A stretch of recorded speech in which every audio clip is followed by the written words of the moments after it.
God loved every one of us. He cherished us. That was why He sent His only Son, Jesus Christ, to die for us on the cross of Calvary. You might not like this message, but listen to it. It will bless your life.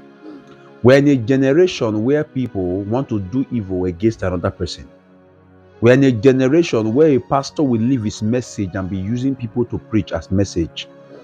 We're in a generation where a fellow pastor will be oppressing another pastor. We're in a generation where pastors will join native doctors to be oppressing other pastors. That's wickedness in the highest order. And we say we are Christian. What are we really preaching? What are we really preaching? Now, I went to preach for somebody in the diocese. One time, I preached, I greeted him and everything, and I came back. After some time, he announced to the pastors under him, say venerable, announced to his pastors under him and said, nobody should, he called my name practically, nobody should invite me again. The person asked him why. He said, because he gave me an envelope, I refused to call him to appreciate. And I remember that I called him when I got to him, I said, thank you for what you did for me. He said, okay, no problem. And that same person announced and said, nobody should invite me. I have that problem for you, don't invite me. There's no problem about that. But why will you be saying what I did not do? Why will you say I did it when I did not do it? I called you, I appreciated you, and you said I never do that.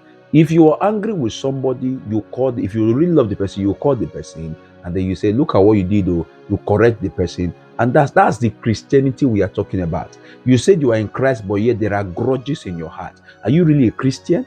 That's not Christianity. What you're practicing is wickedness. That's not Christianity. The Muslims, they love themselves more than Christians. Let's be sincere. Let's be truthful here. Look at me. An unbeliever, an idol worshiper, they are afraid of their idol. That's the reason why they don't do evil, because they know the idol will actually buy them if they do evil. But Christians, because God is a merciful God, they want to do evil. Me and this person, we can never settle. You will be quarreling with somebody in that same church you are going for 2 years, 3 years now. You're quarreling with that same person and you say you're serving God. What are you serving? You remove your earring from your ears and then you tie the ear, tie the scarf, tie the ear. What about the earring of madness in your heart? Why don't you remove it first? There is a man of God, two men of God that I've actually seen for years now. They don't preach about other people. There are many of them. Oyedepo is too busy to preach about any other man of God. Oyedepo is too busy for that. Johnson Suleiman is too busy for that. Papa E. Adeboye is too busy for that. Dr. Paul Eneche is too busy for that to preach. But why will you be collecting other person's? You will be preaching against other people. Why?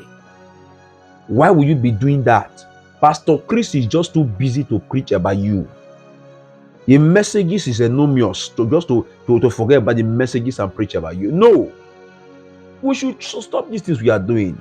That was why Jesus came to die. That was why Jesus came to suffer for us and went to the cross of Calvary because of you and I, to stop this evil that we are doing. Stay blessed and let's change our ways. Don't forget to share this video. See you again.